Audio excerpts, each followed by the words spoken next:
Well, plenty of ups and downs in this fourth T20 international between India and England. Once again, setting the context. England 2-1 up in the series, winning the toss and asking India to bat first. And they've put on more runs than has been scored in this tournament so far, in this series so far. And this is where we stand at the 10-over mark in England's run chase. 71 for 3. Jason Roy looked very disappointed when he holed out to deep mid-wicket. 40 of 27, he was looking good, as he has done, not on multiple occasions in the series, but got out in the 40s. Dawid Malan, number one T20 international batsman in the world, also out 14 of 17 deliveries. And the impact player for England, Jos Buttler, in the series, also dismissed. In the company of Michael Vaughan, Michael, very similar score. India 75 for 3, playing 71 for 3. Yes, the pressure of a run chase versus the due versus 3 key players dismissed. Where do you see it standing? Well, you have to say that India are favourites. They've been magnificent with the ball. Hardik Pandya, it's only gone for 11 in his 3-0. He's got the key wicket of Jos Buttler. Chahar, the leg spinner, different style of leg spinner to Chahar. He gets over the top and gets a bit more bounce.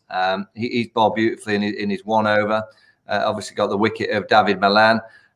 England's middle order actually hasn't done that much batting, so it's going to be a real challenge for them to score at 11s for the last 10 overs to try and win this game. But we know the ball's coming on. We know there's an issue with the dew. If someone like a Morgan or a Stokes comes off Bairstow, of course they can chase down this target. But I've been really impressed with India with the ball in hand. A lot of cutters, particularly Hardik Pandya, those slow ball kind of cutters into the surface, have worked beautifully so far. So India favourites, but you never rule out this England white ball team.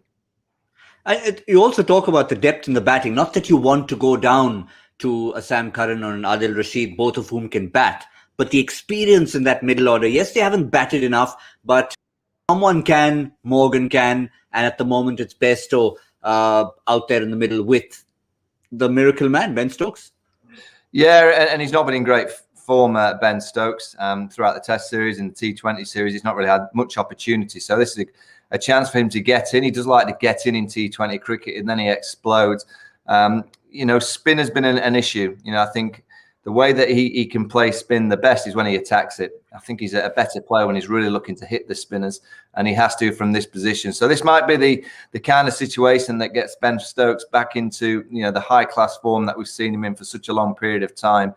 I just fancy India. It just looks to me like they've got a little bit of something going, and all those different variations, a different style of leg spinner that England haven't seen so far. So you can see that the players are just getting used to Chahar.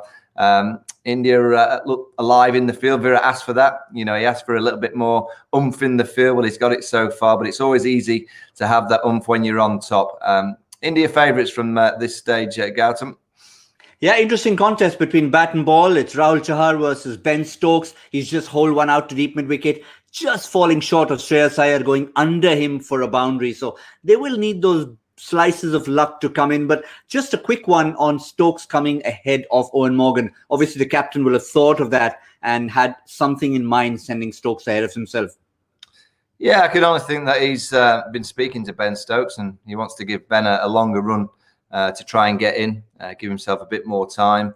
Owen can bat anywhere. He can bat earlier in the innings. He can come in the last 3 or 4 overs and pretty much hit sixes from ball 1. So he's very flexible with where he bats, Owen Morgan, and he's more as a leader about trying to get his best players in form. And maybe it's just a little bit of a hint he wants to give Ben Stokes more of a chance to get in and find some form and some rhythm, and he'll come in more down the back end of the innings.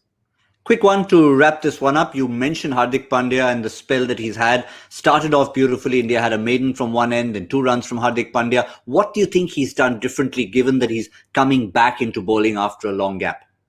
Not a great deal. I think Virat used him very cleverly at the start. I think that's a little bit of a boost as a bowler when you get thrown the ball early.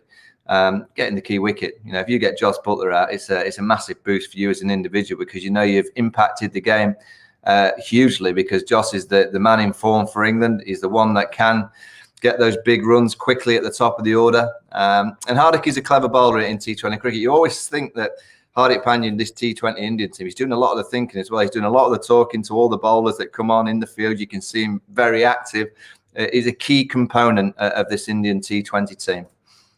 Well, we've had a lot of wickets taken by different bowlers in the series. The one weapon that hasn't actually worked in these 4 games is the Cricbuzz Comm Box curse. We've had wickets on either side. We've had wickets at the stroke of the 10-over mark, but not in the course of conversation. So some things do change. And as Indian fans, we try to keep this conversation going a little bit longer, but it hasn't worked so far. So, Michael, we'll leave it at that. We'll give England a chance for now. But I guess the 3 lions on Michael's shirt admitting that India are favourites, but the cricket fan in him is still okay in case it gets to 2-all. We'll see you at the end on Cricbuzz Live.